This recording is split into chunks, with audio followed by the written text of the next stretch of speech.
And now I'm going to hand over to Giles Lyndsay. Thanks, Giles. Eddie, thank you very much indeed. Look, hey everyone.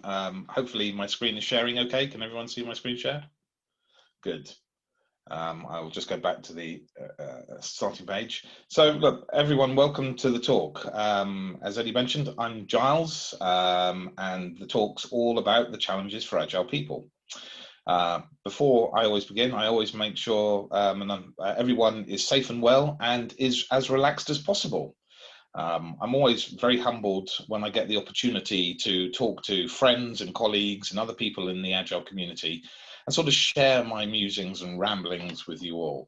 So look, thanks to Eddie and Ben, who I know is not here this evening, and Anil for looking after me and helping me get ready for this evening. So thanks guys very much. All right. So as a technology and Agile leader, I'm often asked the question about what makes an Agile transformation successful and what makes it fail from my own personal experiences.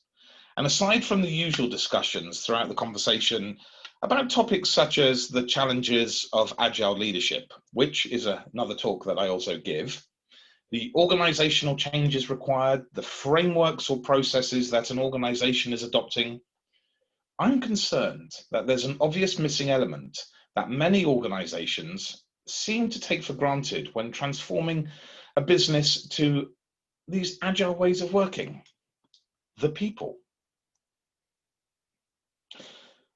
One of the biggest reasons why so many organizations often fail to gain from the full benefits of an Agile transformation is because they implement Agile principles at the direction of some senior manager or executive without supporting the necessary cultural change and mindset shifts of the people. So in this talk, I'm going to share my personal thoughts and experiences from leading successful and failed Agile adoptions over the last 10 years plus, and the takeaways that myself and the Agile teams that I've been part of experienced throughout, sharing why we need our people to be Agile in achieving successful transformations, uncovering what makes them tick, discovering the learnings and the challenges they have to go through in becoming Agile, and listening to the advice being given to support them on their journey. Now, as I'll highlight this evening, their journey is not always that straightforward or as easy as some people like to make out. As we all know, Agile is the buzzword of the moment and has been for some time now. Every day we read about the necessity of developing Agile organizations, and as such we need to understand where and how Agile may be perceived to be today by the very people and the challenges they face that we are talking about this evening as Agile enters its third decade in the workplace. These are actually some of the very reasons why people see adopting Agile as a negative experience and where many of the challenges begin. So I always share these thought-provoking perceptions that have been shared with me over the last few years from both those inside and outside the Agile community at talks just like this to see how they match to the experiences of the experts in the audience. So how is it perceived today? As a cult or ideology? As the goal? As just about doing Agile? As too prescriptive and bureaucratic?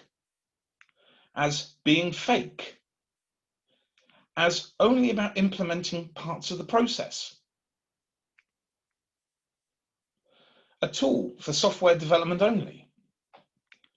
All about scaling and brands and methodologies and transformations and all those other amazing Agile buzzwords? As the whole answer? As a tick in the box exercise? Just about qualifications? Possibly as Agile theatre. So now as we pause for a couple of minutes just to get us going for our first interaction of this evening, you will now all see in the chat window there is a link to a Google Jamboard where, if you're comfortable doing so, I'd like you to share via post-it notes how you believe Agile is perceived today, whether good or bad, by the management teams, by development teams, by people from the community as a whole. Any insights you can share would be great. Now, if you're happy to add your name to the post-it note, that would be great too.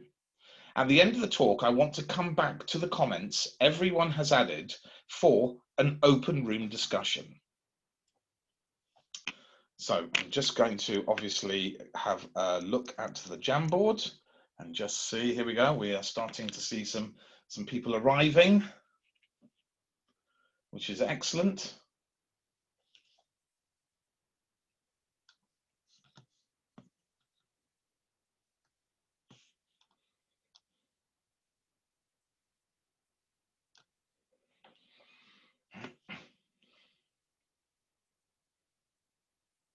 Brilliant. I love this. This is great.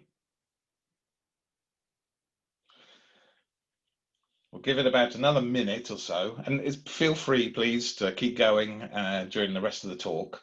But it's really is a case of just wanting to get some ideas. How you guys think it is, how the people you work with think it is being perceived.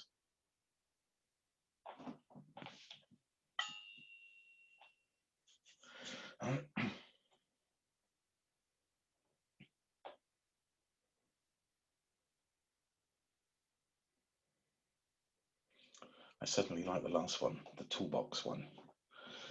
Good stuff. Well, I'm really looking forward now, after seeing these being added to the board, coming back afterwards and having part one of our open discussion.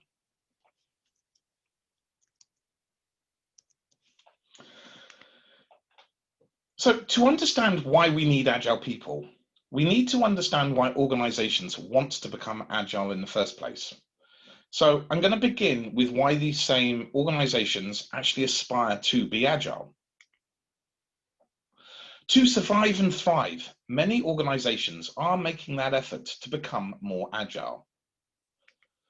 Research shows that Agile organizations have a 70% chance of being in the top quartile of organizational health as compared to traditional organizations if their transformation is sustained.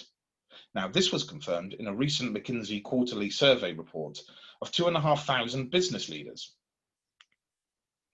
While less than 10% of those 2,500 respondents have completed an agility transformation at their current company, 75% say organizational agility is a top or top 3 priority for them, while nearly 40% are currently underway with an organizational agility transformation. While there is a positive undertone from the respondents who believe that more of their people should undertake agile ways of working across the whole organization, on average, respondents believe at least 68% of their people are working in agile ways. I know it's quite an exact number, but compared with the 44% of people who in reality are actually working in agile ways. Now, while there's quite a large delta in those numbers shared, we also uncover, hidden within the chart's graphs bullet points from this recent survey by McKinsey, that employees who are asked to adopt this radically new way of working need first to adapt and adopt a radically new way of thinking and feeling. This can also be noted by reading the 14th State of Agile report, which recently shared that the top 3 responses, cited as challenges and barriers to adopting Agile practices successfully, indicate that internal culture still remains the biggest obstacle to overcome. So I'm concerned that there's an obvious missing element that we take for granted from the outset when transforming an organization to agile ways of working, if internal culture is the biggest obstacle to overcome. We need our people to be agile. So therefore, we need agile people. Great quote from Jim Goodnight. I think he's CEO of SAP. Treat employees like they make a difference, and they will. So as we've just heard, While there's a continual discussion and focus around developing agile organizations to hopefully achieve successful business outcomes in 2020, even with the pandemic and beyond, shouldn't we also be talking about the people needed as well as part of the success criteria to help make these successful outcomes become that reality? I often feel this conversation gets missed out by many senior managers when they kickstart an agile transformation or evolution or change or whatever you and your organization call it. According to the World Economic Forum and many other supporting organizations and thought leaders, agile transformation requires nothing less at its core than a change of mindset on the part of every employee within that organization. In a time when there is a lot of discussions going on around agility in business, there is also a need for a large focus on agile people too, and the support that they need in overcoming the obstacles I previously mentioned. Now, successful businesses that can claim to be genuinely agile and can claim to have removed those internal culture obstacles are those whose employees adopt the agile mindset and philosophy at its core, not only from its people and culture, but also its structure and technology, i.e. being agile and not simply just doing agile. Those people that adapt to the continuum of agile will see the improvements over time versus those that don't adapt due to that fixed mindset, where they go through the motions of just doing agile, usually because of some wider company directive. However, as non-agile people in organizations wrongly believe, this mindset does not simply see things in that polarized view, i.e. agile or not. This mindset is that set of attitudes that support a truly agile working environment and the people who work within it. This mindset is necessary for our agile people to help them be part of those high-performing teams, not only to help them overcome the obstacles, challenges, and barriers adopting agile, but also in delivering amazing value for the customer. This mindset is also independent of terminology, labels, processes, and brands.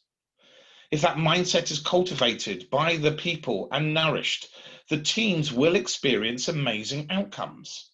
Happy employees delivering great value and great results for the organization and the customers. Ultimately, for the people in our teams, it's all about embracing that different mindset or philosophy. An example of our people embracing this mindset in helping fix the internal culture obstacles takes us from people need to be directed and managed, otherwise they won't know what to do, and they'll just look out for themselves. There will be chaos. 2, when given clear responsibility and authority, people will be highly engaged, will take care of each other, will figure out ingenious solutions, and will deliver exceptional results.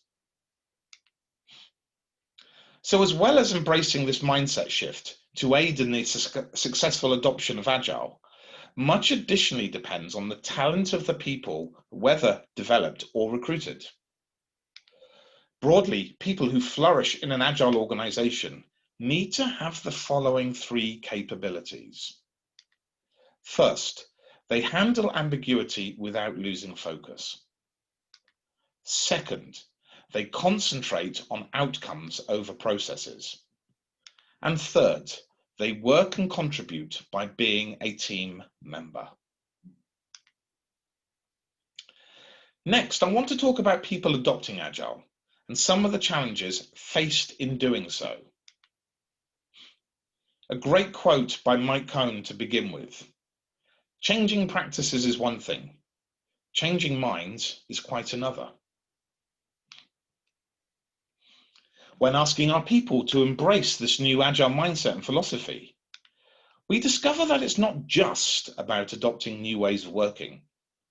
As discussed in the Harvard Business Review article, Embracing Agile from May 2016, I believe, it's about adopting a new way of thinking and feeling about the work we do, including things like the ability to reinvent, the courage to fail fast, the empathy to work well in diverse teams, the need to communicate constantly, and the capability to be open to change. The process of adopting Agile in any organization is challenging in many ways for the people. It's especially challenging in larger organizations because of complex infrastructures, numerous legacy systems and solutions, and mature organizational cultures.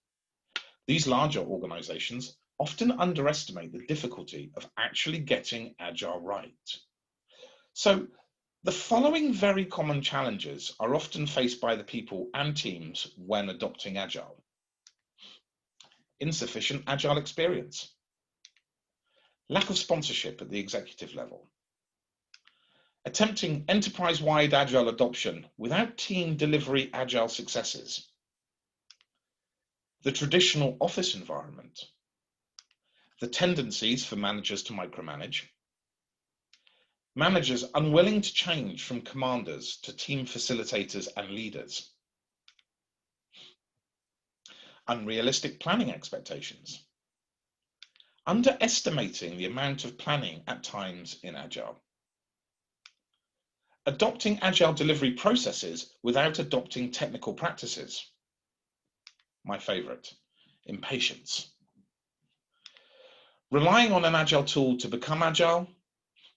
And lastly, celebrating a partial Agile adoption as though somehow it were a full adoption and success. And I love seeing the nodding heads. Now, it's important to note that adopting Agile is not as simple as introducing and applying a methodology. I mean, far from it. Agile also requires that comprehensive culture change that we've been discussing, a process that actually grows in difficulty, obviously, with an organization's size and scope. For those who are ready for Agile, it's important that they get this right. For those who aren't ready, they ought to think long and hard about their organization's responsiveness and ability to change. When our organizations are ready to make the jump, make sure you understand the degree of culture change required to become Agile. So now, as we pause again for a couple of minutes for our second interaction, you will now see in the chat window, there is a second link to our Google Jamboard where, if you are again comfortable doing so, I'd like you to share via post-it notes challenges you and your people have faced when becoming Agile. Again, whether good or bad, challenges that have been faced by the management team, because of the management team, challenges faced by the development teams, challenges faced constantly by the community as a whole. Any insights you can share with myself and the group here this evening would be amazing. As before, if you're happy to add your name to the post-it, that would also be great. And at the end of the talk, we're going to come back for part two as an open discussion and review the comments that everybody has left. So we'll just pause for a couple of minutes and just have a look at some of the things that are obviously getting put up on the screen.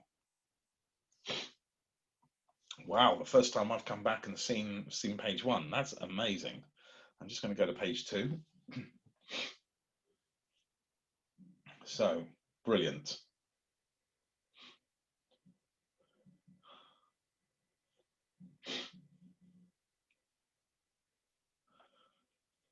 Fantastic to see all of these points being raised by everybody up on screen. I certainly like the disinterest and corner cutting ones.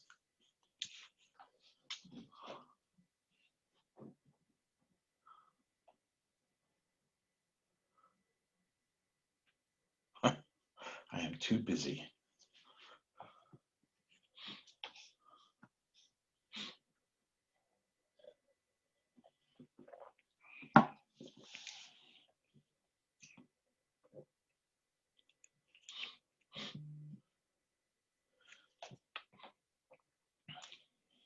Amazing. I'll give it about another 30 seconds and then I will move on. But thank you very much. It's awesome to see everybody adding such great thoughts to the Jamboard.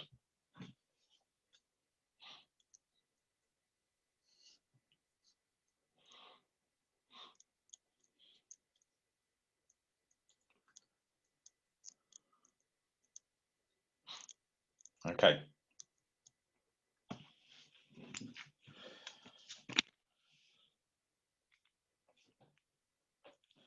So, with all the challenges and barriers, that I've just been sharing and some of the things that you guys have just been adding to the Jamboard, and some of them not that trivial to immediately overcome, our organizations need to ask themselves, are our employees mentally and emotionally equipped and supported with the resilience to handle this change?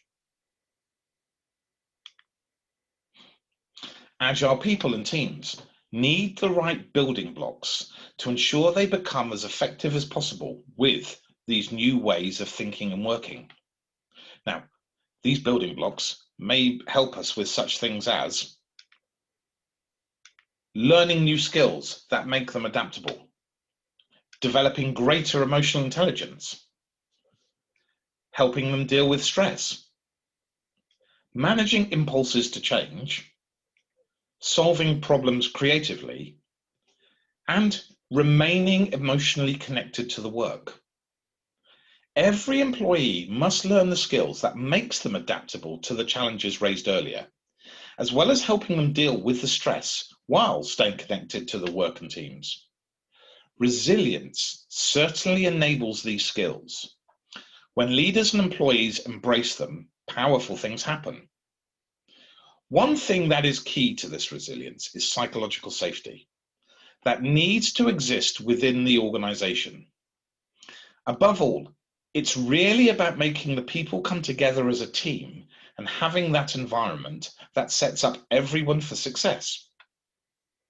So, therefore, our Agile people need the right support.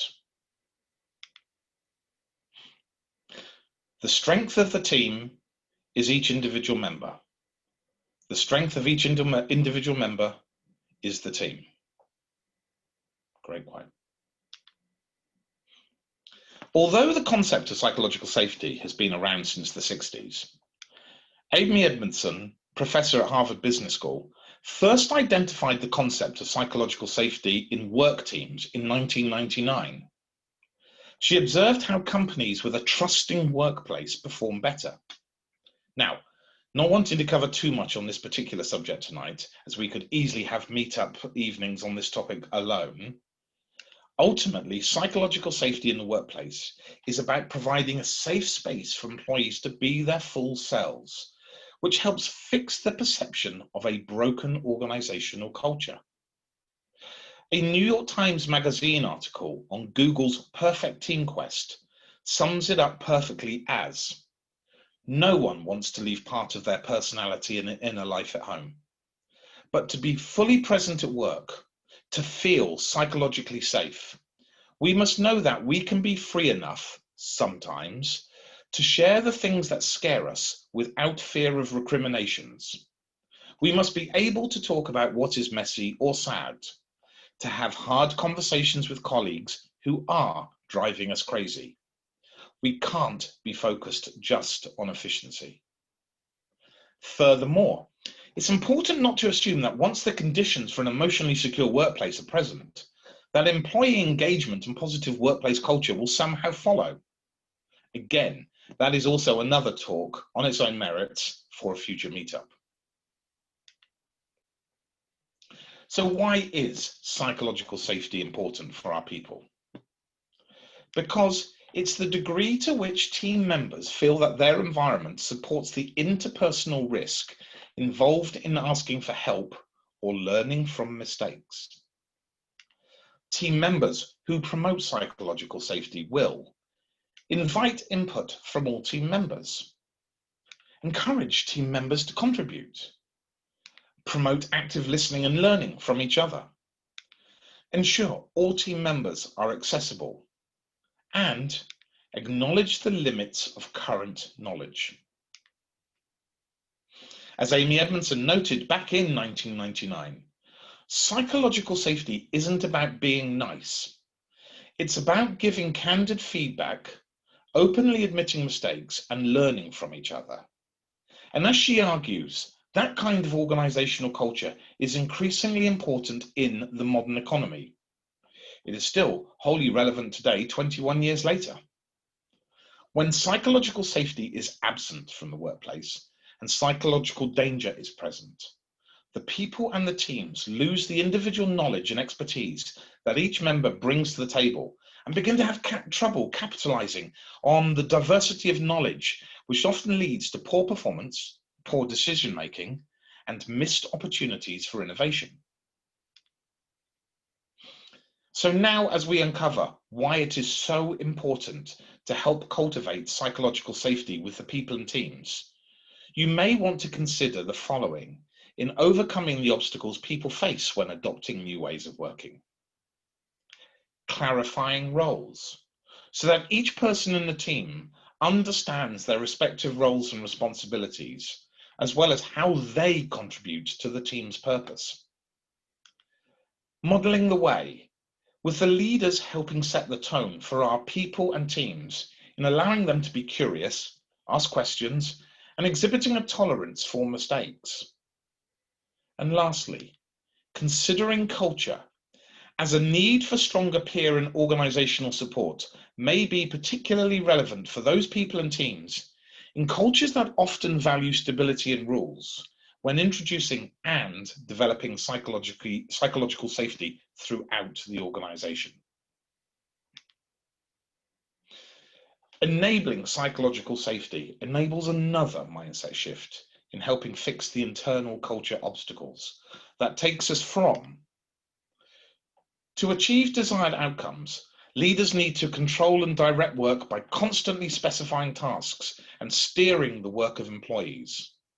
2, effective leaders empower employees to take full ownership, confident they will drive the organization toward fulfilling its purpose and vision. Next, I want to talk about some of the adoption advice I usually give to people when they're starting an Agile journey. Tell me and I forget. Teach me and I may remember.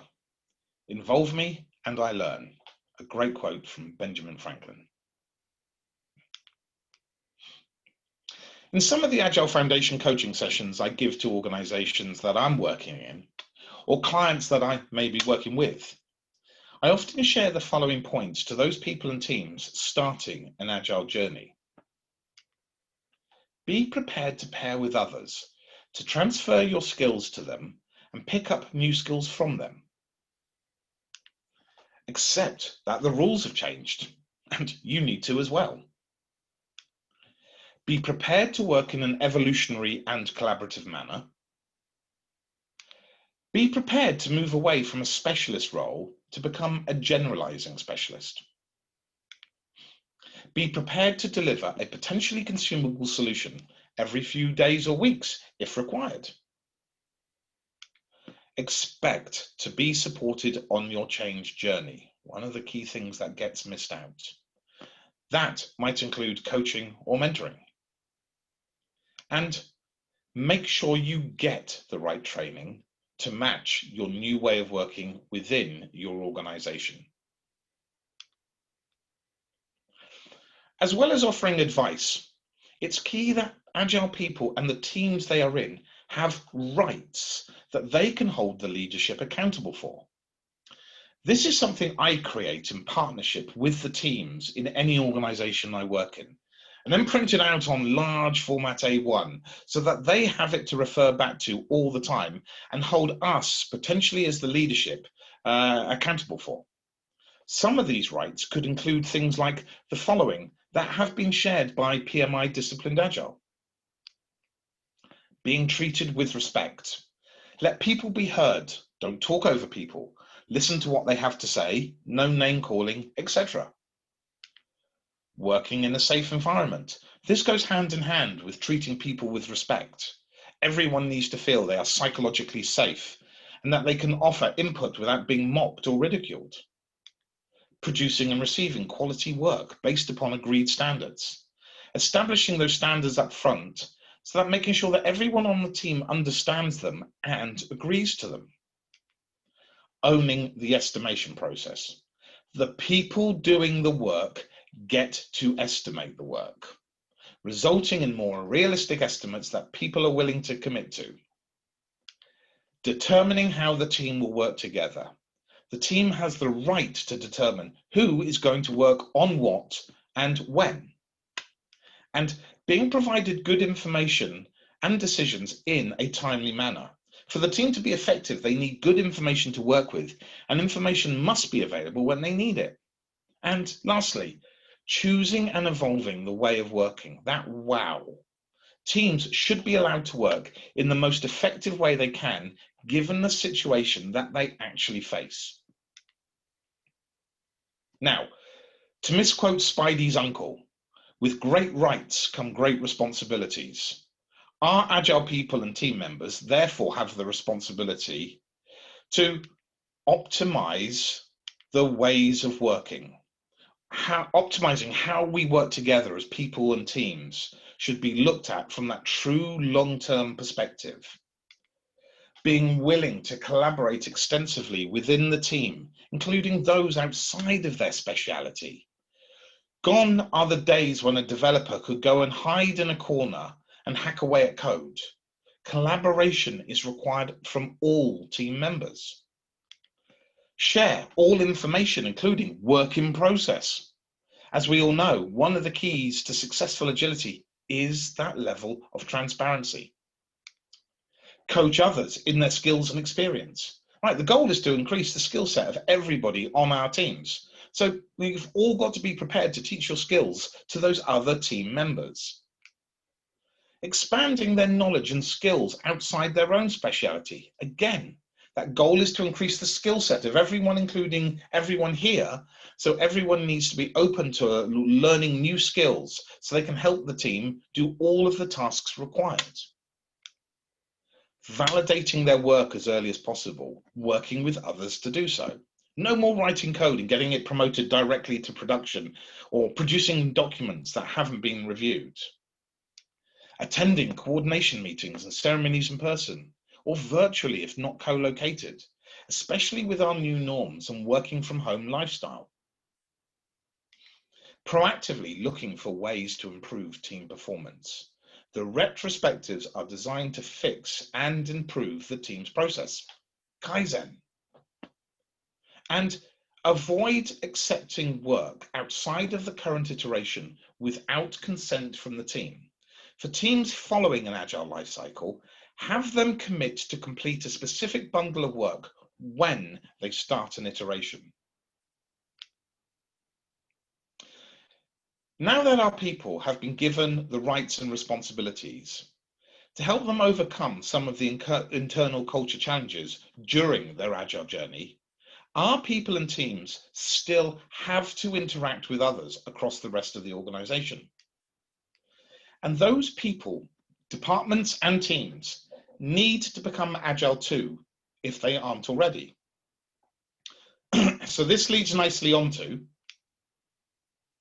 the need for the right people management capabilities within our organization to look after our Agile people across all of our teams. We need Agile people management.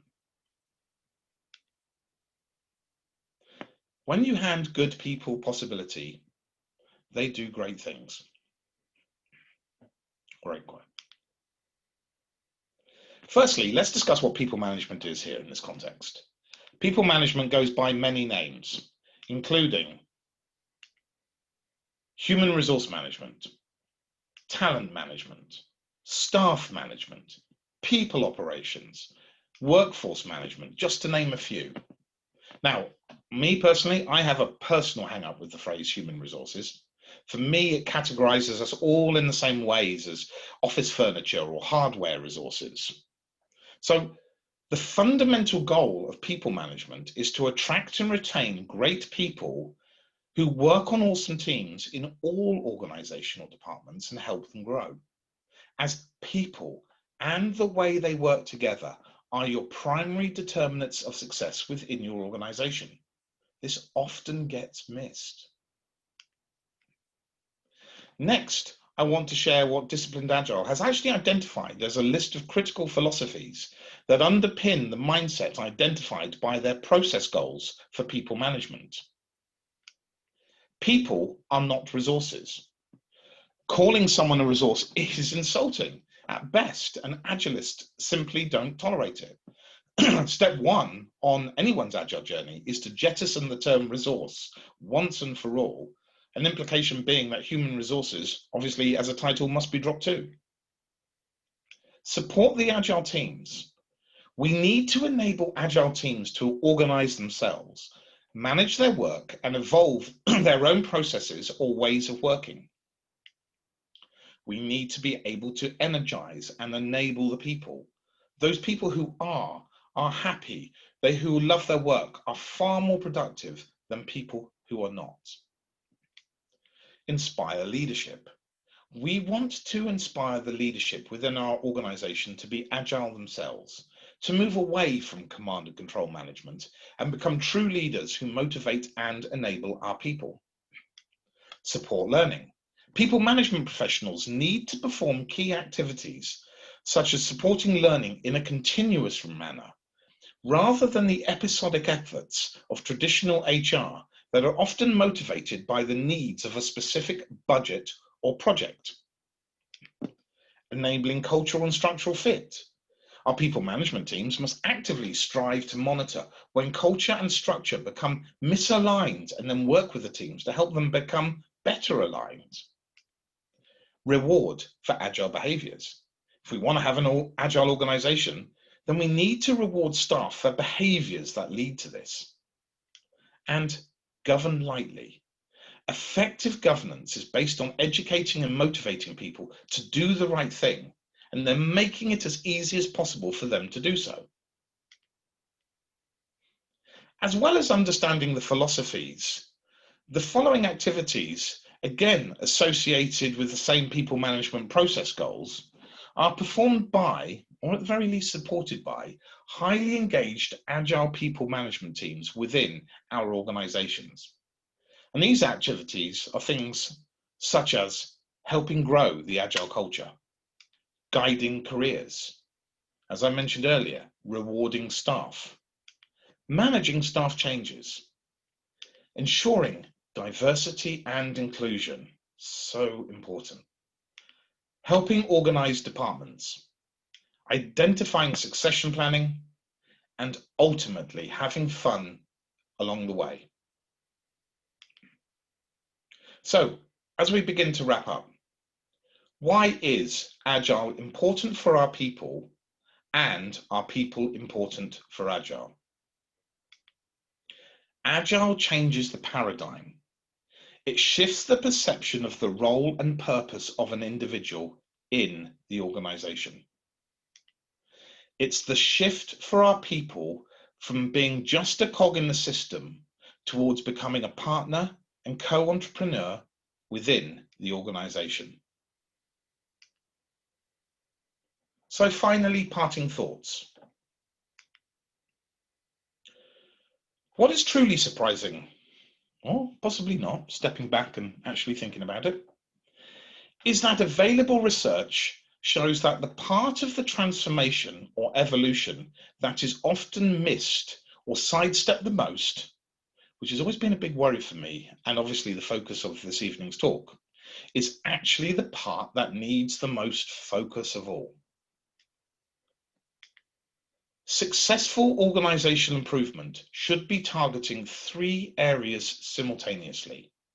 People, those individuals and interactions we've been talking about this evening, processes and tools. Now, the majority of your effort, typically 80 to 85%, will be training and coaching the people in the Agile mindset and culture. And even though it's just as important to evolve your existing processes and tooling infrastructure, each of these is only 5 to 10% of your improvement efforts across the organization. Next, I want to share a very thought-provoking definition of Agile people from a very unlikely source. Agile people conceive and approach the world and their assigned tasks differently from those who are less agile. In general, Agile people have a propensity to seek improvements and are more willing to consider information that is at odds with preconceived notions and are more willing to be different and take risks. These basic characteristics can be enhanced or suppressed by education, training, and culture. This was written by David Alberts from the US Department of Defense Command and Control Research Center. So, my final parting thoughts from this evening's talk. Organizations need to focus more on the people if they want to achieve a long-term transformation rather than a short-term failing transition.